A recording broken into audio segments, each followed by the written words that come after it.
Hello दोस्तों, अस्सलाम वालेकुम, नमस्कार, गुड मॉर्निंग। दोस्तों, पिछले वाले चैप्टर पार्ट 1 में हम लोगों ने पढ़ा था हाइपर सेंसिटिविटी रिएक्शन के बारे में। उसमें हम लोगों ने बेसिक चीज को जाना था कि उसकी डेफिनेशन को समझा था, उसके फैक्टर को समझा था, उसके फेजेस को समझा था, एंटीजन और पोलन को यानी एंटीजन एंटीबॉडी को समझा था। आज बेसिकली हम लोग सीखने वाले हैं पार्ट 2 में मैकेनिज्म के बारे में। तो दोस्तों चलिए हम लोग आज सीखते हैं मैकेनिज्म के बारे में। सबसे पहले दोस्तों हम यहां एक ड्रॉ करते हैं लंग्स का हम एक स्ट्रक्चर ड्रॉ करते हैं।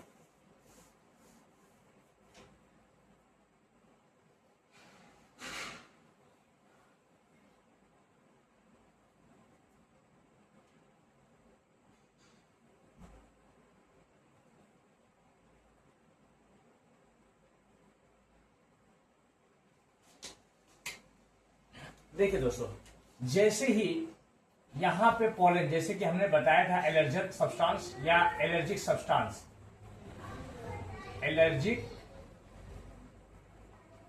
सब्सटेंस या पोलन, जो बाहर के सब्सटेंस इनहेल के थ्रू, सांस के थ्रू हमारे लंग्स में आते हैं। जैसे ही ये पोलन एंट्री करेगा हमारे ब्रोंकस में आकर के जैसे ही यहाँ पे पोलन रुकेगा, स्टॉप करेगा, यहीं पे ब्रोंकस में हमारी मास्ट सेल मौजूद होते हैं। क्या होते हैं? जो मास्ट सेल है, ब्रोंकस की एरिया है, इसी एरिया के बीच में मास्ट सेल मौजूद होते हैं। और मास्ट सेल पोलन से बहुत ज्यादा सेंसिटिव होते हैं। तो जब मास्ट सेल बहुत ज्यादा पोलन से सेंसिटिव होते हैं तो तुरंत ही उसको रिएक्शन करते हैं, उसमें रिएक्शन पैदा करते हैं। रिएक्शन करने से पहले अगर हमारा इम्यूनिटी पावर यानी इम्यून सिस्टम अगर हमारा स्ट्रांग है और एंटीबॉडी अगेंस्ट पोलन के हमारा इम्यून सिस्टम बना लिया तो उसको ऑलरेडी हमारा इम्यून सिस्टम पहले ही किल कर देगा। किसके थ्रू? वो थ्रू कर लेगा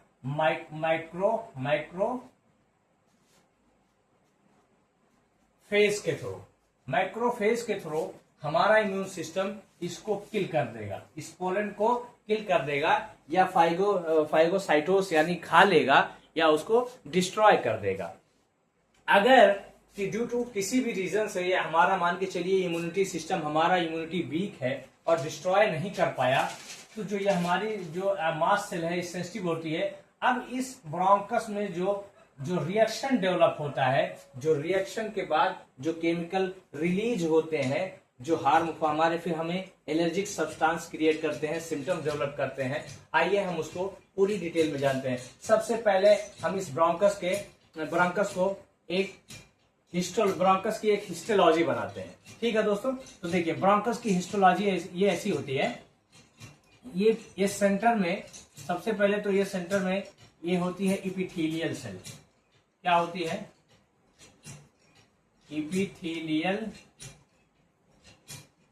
इपिथेलियल सेल। इपिथेलियल सेल के सराउंडिंग में ये जो ग्रीन कलर का आप देख रहे हैं,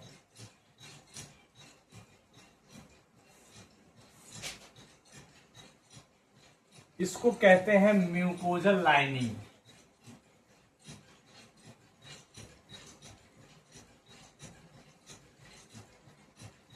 इसको क्या कहते हैं? ग्रीन स्ट्रक्चर को म्यूकोजल लाइनिंग।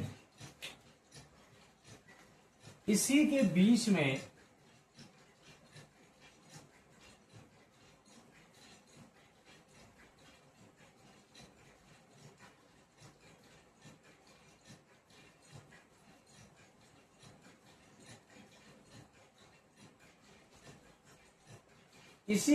में ये जो स्ट्रक्चर आप देख रहे हैं इसे कहते हैं सिक्रेटरी ग्लैंड। अब इसी के अराउंड हमारी ब्लड वेसल्स होते हैं, हमारे ब्लड, यहाँ पे ब्लड वेसल्स होते हैं, जहां से हमारा ब्लड का सर्कुलेशन होता है। ब्लड का सर्कुलेशन होता है और इसके अराउंड चारों तरफ क्या होती है दोस्तों,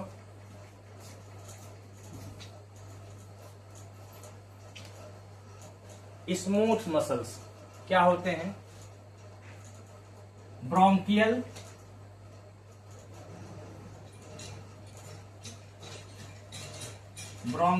स्मूथ मसल्स। अब ये ब्रोंकियल स्मूथ मसल्स होते हैं। अब इसी के अराउंड इर्द गिर्द कहां पे? म्यूकोजल लाइनिंग, ब्लड वेसल्स और सिक्रेटरी ग्लैंड के आसपास में हमारी मास्ट सेल मौजूद होती है। क्या होती है?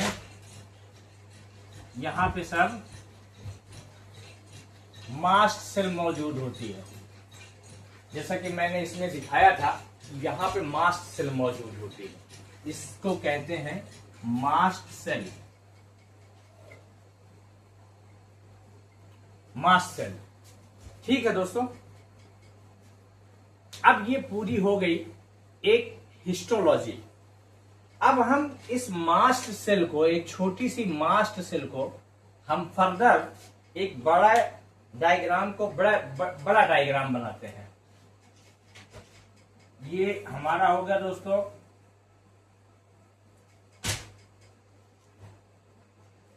Mast cell. ये हो गया mast cell membrane. Mast cell membrane. अब इसके मास्ट सेल मेम्ब्रेन और मास्ट सेल के बीच में यहां पे रिसेप्टर मौजूद होते हैं।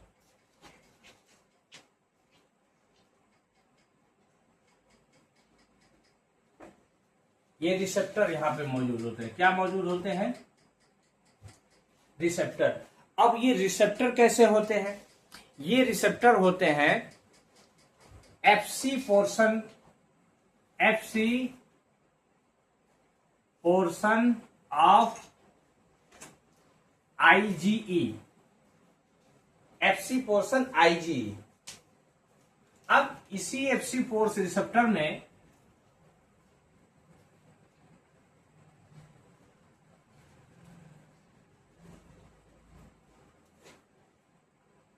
दोस्तों ये जो स्ट्रक्चर आप देख रहे हैं ब्लैक कलर वाला, ये जो ब्लैक कलर वाला आप स्ट्रक्चर देख रहे हैं, इसको कहते हैं एंटीपोलन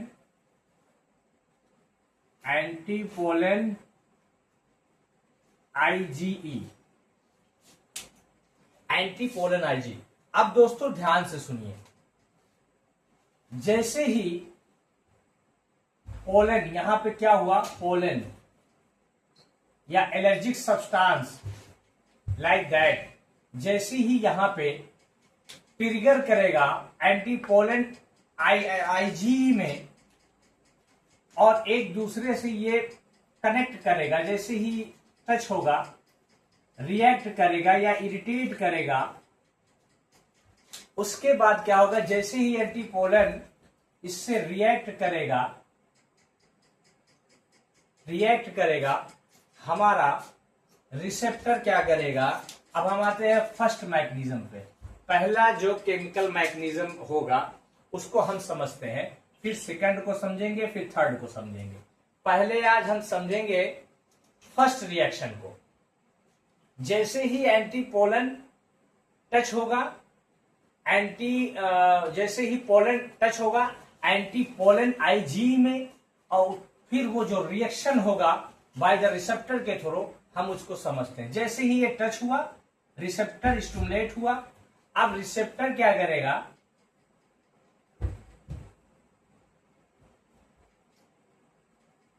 साइटोप्लाज्मिक को सिग्नल भेजेगा। क्या करेगा? साइटोप्लाज्मिक मेम्ब्रेन में जो हमारी मास्ट सेल में है, वो साइटोप्लाज्मिक मेम्ब्रेन को सिग्नल भेजेगा, और जब सिग्नल मिल जाएगा तो साइटोप्लाज्मिक मेम्ब्रेन क्या करेगा? यहां पे बहुत सारे यहां पे ग्रेन्यूल्स होते हैं। क्या होते हैं? ग्रेन्यूल्स। ग्रेनुल्स, ग्रेनुल्स स्टिमुलेट हो जाएंगे। क्या हो जाएंगे? जैसे ही सिग्नल मिलेगा तो ग्रेनुल्स स्टिमुलेट हो जाएंगे, और ग्रेनुल्स जब स्टिमुलेट हो जाएंगे तो ग्रेनुल फर्दर क्या करेंगे, ये सरफेस एरिया को, यानी मास्ट सेल के सरफेस एरिया पे ये ग्रेनुल रिएक्ट करेगा। ठीक है, ये ग्रेनुल मास्ट सेल के सरफेस एरिया पे, यानी बाहरी सतह पे, आखिरी लेयर पे रिएक्ट करेगा, और जब रिएक्ट करेगा तो यहां से केमिकल सब्सटेंस रिलीज होंगे। अब कौन कौन से केमिकल सब्सटेंस रिलीज होंगे, आइए उसको समझते हैं। ठीक है, रिलीज होंगे, क्या होंगे? केमिकल सब्सटेंस रिलीज होंगे। अब केमिकल सब्सटेंस कौन कौन से रिलीज होंगे उसको हम समझते हैं। ठीक है, केमिकल सब्सटेंस रिलीज होंगे। सबसे पहला जो केमिकल होगा वो है हिस्टामीन। हिस्टामीन। दूसरा है प्रोटीएज, प्रोटीएजेज। तीसरा जो फैक्टर है ये है न्यूट्रोफिल कीमोटैक्टिक फैक्टर और इस्नोफिलिक कीमोटैक्टिक फैक्टर। ये तीन केमिकल रिलीज करेगा, histamine, proteases, neutrophil chemotactic factor, eosinophilic chemotactic factor. अब हम बात करते हैं, जब हिस्टामीन रिलीज होगी तो सबसे पहले ये क्या कराएगी, ये कराएगी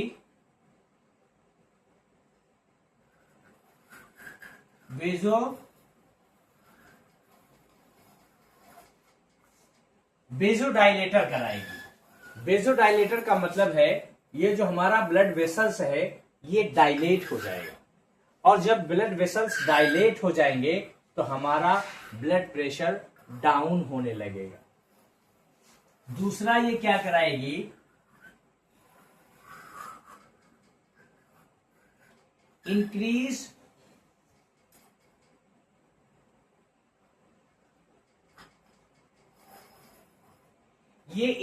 परमेबिलिटी को, ये क्या करेगी, इंक्रीज परमेबिलिटी कराएगी ब्लड वेसल्स में। तो जब ब्लड वेसल्स में इंक्रीज परमेबिलिटी बढ़ने लगेगी, बढ़ जाएगी, रिलीज होने लगेगी, तो यहां से एडिमा यानी स्वेलिंग फॉर्मेशन स्टार्ट हो जाएगी, यानी एडिमा फॉर्मेशन होने लगेगा, यानी ब्लड वेसल्स में स्वेलिंग आने लगेगी। तीसरा जो है ये क्या करेगी, ये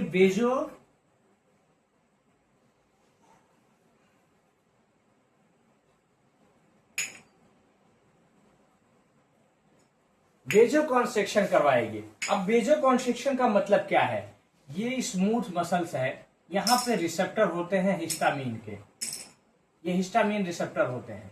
ठीक है, अब जब मास्ट सेल पे ये हिस्टामीन रिसेप्टर जाकर के एक्ट करेंगे तो ये मास्ट सेल जो है वो हमारा सिकुड़ेगा, श्रिंक होगा या इलास्टिक होगा। इलास्टिक आपने देखा है, रबड़ की तरह से बढ़ा दीजिए तो जब इलास्टिक हो जाएगा, इलास्टिक होने की वजह से श्रिंक होगी, श्रिंक होने लगेगा ये ल्यूमन। ये जैसे ये ल्यूमन पूरा देख रहे हैं, ये इलास्टिक होगी, यहाँ से परमिबिलिटी स्वेलिंग बढ़ेगी, तो जब ये स्वेलिंग बढ़ेगी इधर से स्ट्रेच होगी तो ये क्या होगा, ल्यूमन हमारा नैरो होने लगेगा। और जब हमारा ल्यूमन नैरो होने लगेगा तो हमें ब्रीथिंग की प्रॉब्लम, माइल्ड ब्रीथिंग प्रॉब्लम होने धीरे धीरे स्टार्ट होने लगेगी। अब इसका जो है हिस्टामीन का जो चौथा सिक्रेशन है वो है ग्रैंडुलर का सिक्रेशन। ग्रैंडुलर सिक्रेशन का मतलब ये है कि ये जो ग्लैंड है, ये जो ग्लैंड आप सिक्रेटरी ग्लैंड देख रहे हैं, यहां से बहुत सारे सब्सटेंस म्यूकस बनने लगेंगे, लाइक म्यूकस प्रोड्यूस होने लगेंगे। ये ल्यूमन के अंदर म्यूकस प्रोड्यूस होने लगेंगे, कंजेशन होने लगेगा, कंजेशन होने लगेगा। पहली चीज, यहाँ एक चीज राइट करना भूल गए थे, ये पोलन मान के चलिए आईजी, ये पोलन है। ये जब ल्यूमन के अंदर आता है, जैसे ये पोलन ल्यूमन के अंदर आया तो रिएक्शन जो चेंज होता है। तो ये जो हमारा पोलन हो गया। अब जब ये म्यूकस सिक्रेशन बढ़ जाएगा, जब लंग्स के अंदर म्यूकस भर जाएगा, तो पेशेंट वो है ब्रीथिंग, उसको सांस लेने में कठिनाई आ सकती है। अब तो ये चीज हम लोग समझे कि हिस्टामीन। अब हम दूसरा चलते हैं प्रोटीएजेस की तरफ। प्रोटीएजेस दो सब्सटेंस रिलीज करेगा। एक तो ये टिश्यू को डैमेज करेगा। ये क्या करेगा? प्रोटीएजेस क्या करेगा? प्रोटीएजेस करेगा, टिश्यू को डैमेज करेगा। और जब टिश्यू डैमेज होने लगेगी तो यहां क्या होगा? इन्फ्लामेशन बढ़ जाएगा। इन्फ्लामेशन बढ़ जाएगा। दूसरा क्या करेगा? ये प्रोटीएजेस कॉम्प्लीमेंट सिस्टम के साथ, जो हमारा कॉम्प्लीमेंट सिस्टम है, उस सिस्टम के साथ रिएक्ट करेगा। और जब वो रिएक्ट करेगा तो C3 C5 बनेगा। और C3 C5 क्या करेगा? ये जनरेट कर देगा